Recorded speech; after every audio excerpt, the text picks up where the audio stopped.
Olá, turminha. Bem-vindos a mais uma aula. A partir de hoje, a gente vai entrar em algumas questões de cuidados, questões de éticas, entender um pouco do perfil dos pacientes que a gente pode atender, o que a gente pode fazer por eles e pelos cuidadores, tá bom? Como de costume, eu vou deixar o slide para vocês, né? A atividade complementar e valendo nota e valendo a presença de vocês, tá bom? Espero que estejam todos bem. Dúvidas, eu estou à disposição, tá bom? Então, hoje a gente vai falar um pouquinho de curativo, a gente vai falar um pouquinho de cuidados com pacientes renais crônicos e pacientes sequelados de AVC, o que a gente pode fazer por eles no domicílio, tá bom? Começando pelos curativos, a gente tem que entender e relembrar um pouquinho de feridas, os estágios, como que elas se recuperam, o que a gente pode fazer, se ela é limpa, contaminada, infectada, para a gente saber como que a gente faz um bom curativo, tá bom? E alguns tipos de materiais que a gente tem disponível para usar, tá? De acordo com o estágio da lesão. A gente sempre lembra, né, que os cuidados devem ser prestados em todos os períodos até a completa cicatrização da ferida, tá? Por vezes a gente vai treinar o cuidador, porque a gente não vai ficar eterno, e às vezes algumas lesões demoram muito, muito tempo para fechar, mas a gente ainda assim vai fazendo acompanhamento, tá? Então, a gente tem sempre que estar avaliando a promoção dessa cicatrização, prevenção da contaminação, diminuição da infecção, tá? Porque, por vezes, geralmente essas lesões são na região sacral, então tem risco de contaminação com urina, com fezes, principalmente se o paciente fica muito tempo acamado, tá? Quanto à contaminação, então a gente vai relembrar que essas feridas elas podem ser classificadas como limpas, né? Aquelas que não apresentam nenhuma inflamação e que não são atingidas, né? Os tratos respiratório, digestivo, genital e urinário, né? Que são órgãos limpos, tá? As limpas contaminadas são aquelas que pegam os tratos respiratório, alimentar, urinário, são atingidos, porém estão em condições controladas. Então, imagina uma lesão que consegue chegar até esses tratos, tá? Contaminados são feridas acidentais ou recentemente abertas, principalmente aquelas feridas de paciente, por exemplo, que chega um politrauma, né? Que se acidentou o motoqueiro lá e caiu no asfalto, né? Ela já vem contaminada, tá? Ou cirurgias, né? Abertas e recentes que não tiveram uma técnica devidamente adequada. E as infectadas são aquelas que já estão contaminadas por bactérias, né?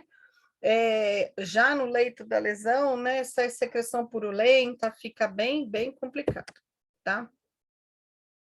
Quanto ao comprometimento do tecido, então ela pode ter 4 níveis de estágio, desde grau 1, quando pega só aquela epiderme, fica aquela coisinha, só uma hiperimia, né, eritema, né, bem vermelhinha, a pele ainda está íntegra, não tem perda de tecido, então eu só fiquei com uma manchinha vermelha. Geralmente isso acontece em proeminências ósseas, tá?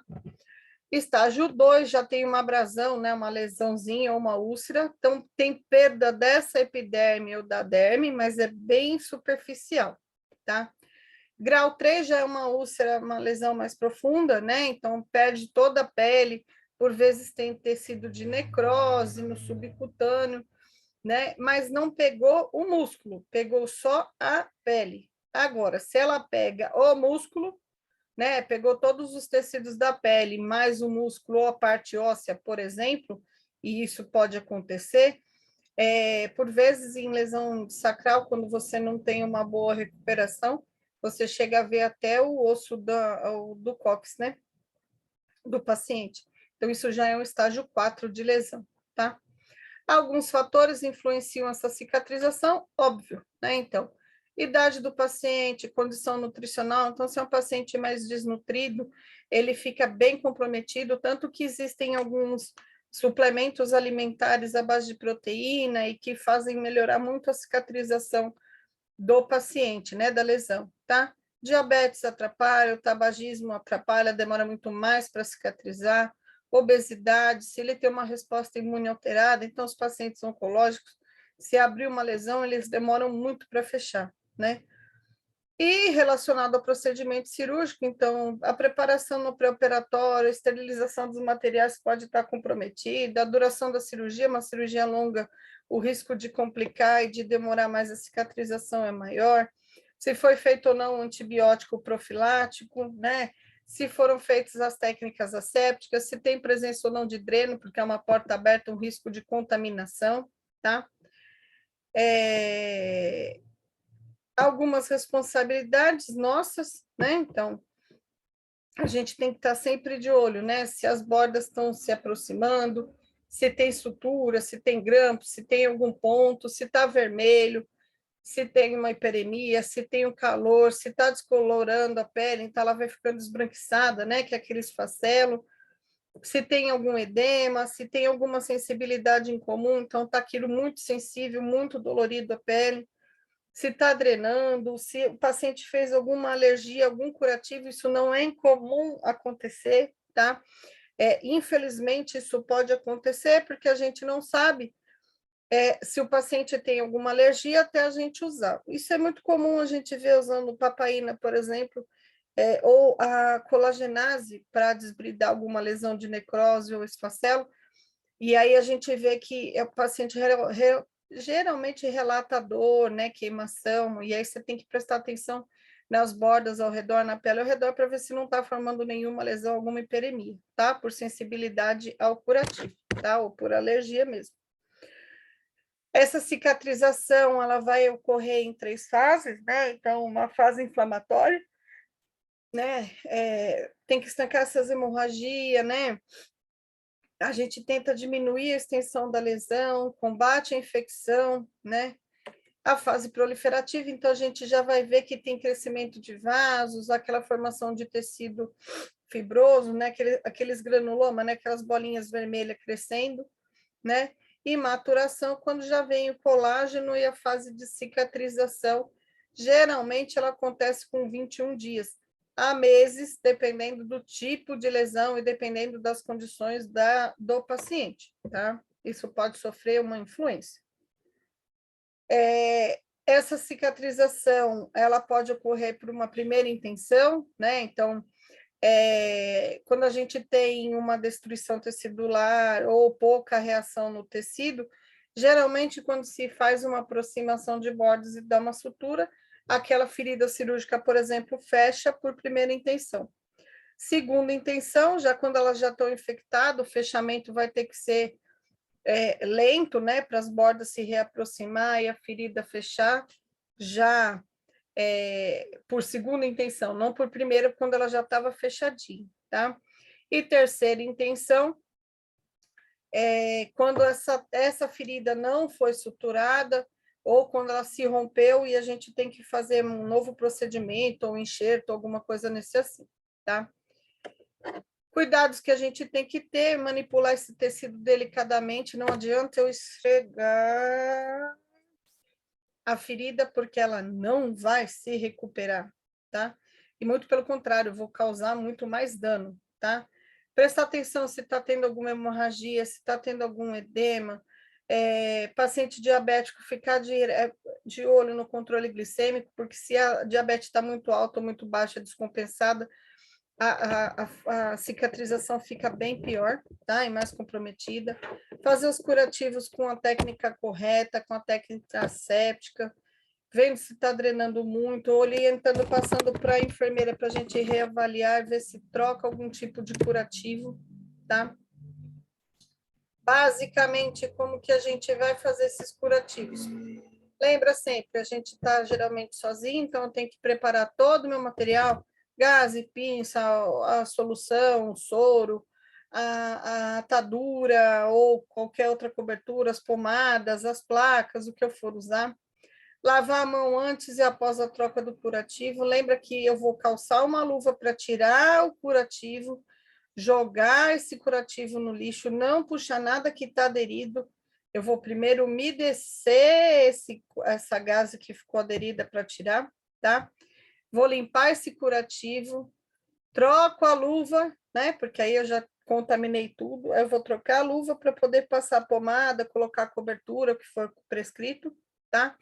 Vou fazer a minha anotação de enfermagem, que é extremamente importante, né? Então, anotar como que está a lesão, o tipo de tecido, o aspecto da lesão, se tem exudato, se não tem, como que eu fiz o curativo, né?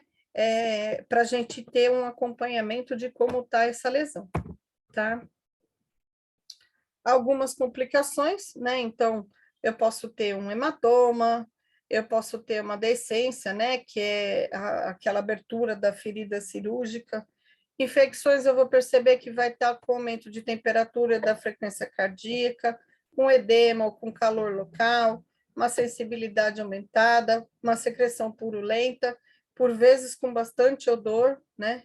O paciente relata bastante dor nesses casos, tá? Aqui a gente pode ver alguns tipos de cobertura, né? Então, isso vai variar muito de acordo com o tipo de lesão, o tipo de tecido que eu estou encontrando. Então, eu tenho algenato em placa, eu tenho carvão ativado, geralmente quando está com bastante secreção purulenta para absorver e para tirar o odor, isso é muito bom. Os hidrocoloides, que são as placas para prevenção, ou os filmes, são muito bons para a gente colocar em proeminência óssea para evitar que forme uma lesão. O hidrogel, né, que é o Safigel, por exemplo, seja ele em placa ou o algenato, né, em gelzinho mesmo. As soluções antissépticas depende muito daquilo que a gente vai usar. O AGE, que é o Dersane, né, a referência. Papaína, que é para fazer uma desbridar uma lesão mais com necrose, por exemplo. A gente ainda tem a colagenase, tem N tipos de curativo que a gente pode usar, tá? Passando um pouquinho para um outro tipo de paciente que eu posso pegar no domicílio, então eu vou ver um paciente com renal crônico, por exemplo. Então, não sei se alguns de vocês já viram, mas o paciente em casa ele pode ficar fazendo a diálise peritoneal contínua, por exemplo. Em casos mais graves, óbvio, né, que ele vai 3 vezes na semana para fazer a hemodiálise, tá? Mas alguns renais crônicos a gente pode atender em casa, tá? O que não é incomum, e a gente fazer uma diálise peritoneal. Eu deixei aqui um modelinho de um catéter, né, que é implantado no peritônio, embaixo da pele do músculo do paciente, tá? E aqui é um exemplo, depois tem até um vídeo complementar mostrando exatamente como que funciona dentro da barriga do paciente a solução. Então, existe uma solução de diálise que é fornecida pelo, pelo SUS, tá? Isso a gente faz uma conexão, conecta no catéter do paciente. Esse líquido todo vai entrar mais ou menos de 2 litros até um pouco mais.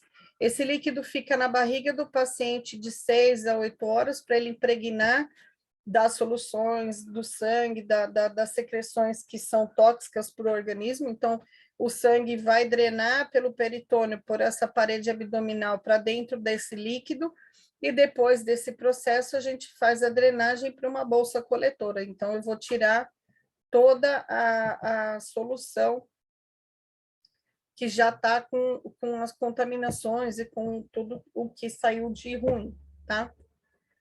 Essa diálise peritoneal é uma técnica para limpar o sangue, né? Ela vai fazer a função do rim, que não está funcionando direito. Então, a gente coloca essa solução especial na barriga do paciente através de catéter. Geralmente, esse catéter a gente conhece com o nome de Tencoff, tá? Esse fluido, ele vai coletar o excesso de sal, o excesso de água, de resíduos da barriga do paciente, tá? E aí, depois dessa solução já impregnada, a gente vai fazer a drenagem. Então, ó, como eu disse, são cerca de 2 litros que são colocados através do catéter na barriga do paciente. Esse líquido fica de 6 a 8 horas, então o paciente pode ficar desconectado, né? Só com o catéter lá fechado, então ele pode ter uma vida normal, sair, andar, fazer as coisas dele, e quando esse líquido está saturado, a drenagem é feita, tá? Alguns cuidados, por tudo que é mais sagrado, né? Preparo da diálise, então, esse paciente, durante a diálise, ele tem que ficar monitorado, apesar de que existe um risco muito menor de alteração de frequência cardíaca e de pressão, mas a gente tem que ficar de olho nessas condições, tá? Desinfecção dos dispositivos, então, cuidado com os curativos, né? Tem que fazer com uma técnica séptica, não pode molhar, põe o filme transparente, esse filme é trocado geralmente a cada 5, 7 dias no máximo. Não manipular nenhum dispositivo do paciente sem o uso de luva, tá? Pesar diariamente o paciente para ver se ele não está retendo líquido da diálise, tá? O que não é o que a gente espera que aconteça, tá? Treinar o paciente cuidador na realização da diálise, isso não é exclusivo da enfermagem, o próprio paciente pode fazer essa diálise peritoneal, tá? Orientar com relação à dieta balanceada e higiene corporal, ele não pode ter nenhum risco de infecção ali por aquele catéter, porque o catéter está dentro da barriga do paciente, né? Uso de máscara e luva é obrigatório durante o procedimento, tá? E oferecer apoio psicológico na medida do possível, né? Daquilo que a gente pode fazer. Lembrando que a gente é um apoio para esses pacientes. E paciente que é renal crônico, que está em diálise com risco de fazer hemodiálise, é uma situação bem complicada de uma dependência que pode evoluir para um transplante renal, tá? E por vezes é irreversível. Um outro tipo de paciente que a gente consegue, que a gente pega, que é muito comum em home care, né? Então, é o paciente sequelado de AVC. O AVC ou AVE nada mais é do que uma redução da circulação do cérebro ou uma hemorragia, né? E aí isso leva a uma lesão, aqui tem um exemplo na fotinho, né? A falta de oxigênio ou sangue aqui no cérebro do paciente vai causar necrose dos tecidos, tá? Geralmente fica com sequelas incapacitantes, então a gente vê muitos casos de pacientes, né, com uma hemiplegia direita ou à esquerda, né, problemas de deglutição, problemas de comunicação, então depende muito da área afetada do cérebro, tá? 80% desses AVCs são causados por isquemia, que é o isquêmico, e 20% por hemorragia, tá? Ambos podem ser graves, ambos podem ser, inclusive, fatais, tá? Algumas coisas que a gente consegue fazer e ajudar esse paciente é fazer a reabilitação motor e funcional, a questão da administração de medicamentos, geralmente, no começo, até a reabilitação com fono, esses medicamentos e a dieta são feitos através de uma sonda nasointeral ou de uma sonda de gastro, quando o paciente já não tem possibilidade de retorno, então a gente tem que treinar o cuidador para administrar esse medicamento. A sonda nasointeral não é premissa de ter 24 horas de enfermagem, tá? Monitoramento das funções fisiológicas, o cuidado emocional, então, de novo, o apoio psicológico, né? É uma situação que quem já passou por isso com familiar sabe que não é fácil de se conviver, a pessoa fica totalmente dependente, independente da idade que ela tenha. Cuidados para prevenção de complicações e traumas, então, cuidado para não causar uma lesão por pressão, para não causar uma infecção no paciente. Então, hidrata bem essa pele depois do banho, protege proeminências com filme transparente, então, geralmente é sacral, né, onde tem estrutura óssea, né, os cotovelos e os tornozelos. Estímulo do autocuidado, então, o outro lado que ele mexe, estimula ele a se cuidar, a escovar um dente, a pentear um cabelo, a passar um perfume, tá? Cuidados com a higiene, né? Então, mantém ele bem limpinho, né? De banho tomado. Cuidados com o posicionamento, então, dependendo do grau de lesão, ele pode fazer pé e mão equino, né? Que é quando dobra as mãozinhas e não abre mais, então a gente pode usar tala na mão ou no pé, se necessário, e ensinar como que esse cuidador coloca para manter a posição anatômica, tá? Em alguns casos, a gente consegue fazer treino de marcha, quando o paciente já consegue, com a reabilitação em conjunto com a físio, né? Ouvir e orientar o paciente e a família. Por vezes, não é que o paciente não consegue falar, que ele não é consciente, tá? Ele, geralmente, a última coisa que se perde de sentido é o da audição, tá? Redução da ansiedade da família e do paciente, né? A reabilitação é possível, dependendo do grau da extensão que foi, tá? Evitar períodos prolongados, tanto sentado quanto deitado, tá mudando sempre esse paciente de posição para evitar lesões. Então, se é o paciente mais acamado, vai mudar de 4 em 4 horas esse decúbito, tá bom? Essa foi nossa aulinha de hoje, tá bom? Qualquer dúvida, estou à disposição e até a próxima aula. Abraço a todos. Tchau, tchau.